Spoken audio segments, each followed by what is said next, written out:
Habari ndugu msikilizaji, karibu tena katika kipindi changu hiki cha Makayula mahusiano na ndoa. Kumridhisha mume. Ufanyeje ili kumridhisha mume? Na kuja na topiki hii leo namba 1, kuwa kwako kwenye hesi sio sababu ya kumwacha mume wako ateseke na hamu zake. Mwanamke, kuwa kwenye siku zako sio sababu ya kufanya wewe umwache mume wako ateseke na hamu zake. Kuwa makini.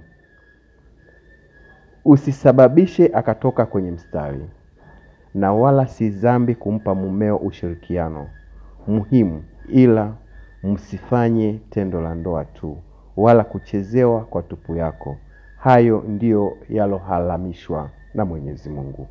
Mumeo akikuhitaji nawe ukiwa katika hali hiyo, basi kuwa huru kumweleza kuwa nipo kwenye hedhi, lakini nitakuridhisha mume wangu, tena kwa maneno yaliyo laini yenye kumvutia mume wako. Jinsi ya kumridhisha mume wakati ukiwa kwenye hedhi. Sehemu muhimu. Unaweza kumnyonya mume wako sehemu mbalimbali zilizo muhimu na halali kisheria, kuanzia chuchu hadi maeneo mengine, ikiwa upo upande maulana walohusu maneno hayo. Lakini hapa, wapenzi wangu, lazima uwe na ujuzi ili utumikie kwenye unyonyaji. Maana wengine hunyonya utazani unataka kutoa uloto kwenye mfupa.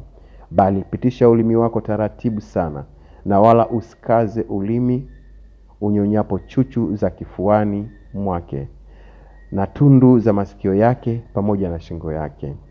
Mikono yako baada ya kupapasana na kunyonyana maeneo yote muhimu, basi unaweza kupaka mafuta kwenye mikono yako.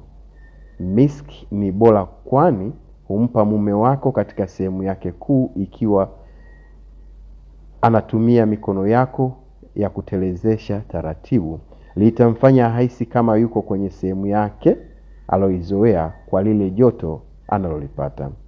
Maziwa yako, hii ni muhimu mno na ni mujarabu sana kwa wale wake wenye vifua vikubwa. Wanaweza yasiwe makubwa sana, ila muhimu ni kama matiti yanakutana, basi uwe wa kumridhisha mumeo kwa njia hii unaoiona. Paka mafuta matiti yako yalainike, halafu mume wako apitishe utupu wake kati ya matiti yako na muanze mchezo mbalimbali, lakini si tendo la ndoa wala kuchezewa kwa utupu wako. Mapajani, hii ni njia nyingine na pia ni mjarabu sana kwa wenye miili minene. Ni njia hii ni maarufu na imekuja hadi kwenye hadithi za Mtume kuwa alikuwa akiwafunika wake zake tupu zao wawapo katika hedhi na kuchezea na viungo vyao, na wakatajwa na mapaja yao. Hapa unatakiwa ubane mapaja yako. Kama ngozi ni ngumu, hakikisha umepaka mafuta laini ili ilainike, kisha mume wako mpenzi apitishe katika mapaja yako pasi na kuingizwa na tupu yako. Kiuno chako. Kuna kiuno na matumizi yake, na ubora wa kiuno ni kile chenye kuzungushwa kwa mume wako.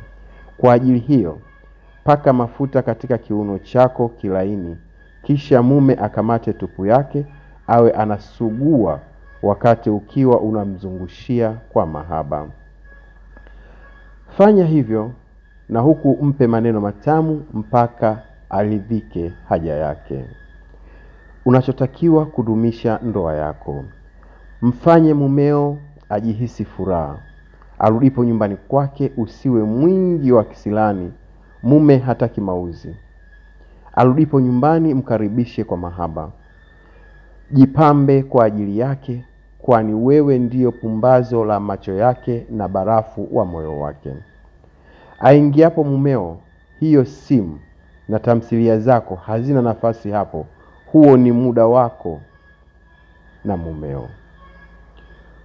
Ndugu yangu, kipenzi changu, usikimbilie kulala mumeo ukimwacha sebleni. Nenda naye chumbani ukamliwaze mumeo. Wahi kuamka umwandalie mumeo. Mume anahitaji matunzo. Acha uvivu wa kujilaza mpaka saa 4. Akaamka mapema, mpe cha asubuhi. Najua umenielewa. Usimruhusu mume wako avae mavazi peke yake. Mvishe mumeo, wewe ndiye kioo chake. Mtengeneze mumeo, mtie manukato, anukie haswa anapopita njiani.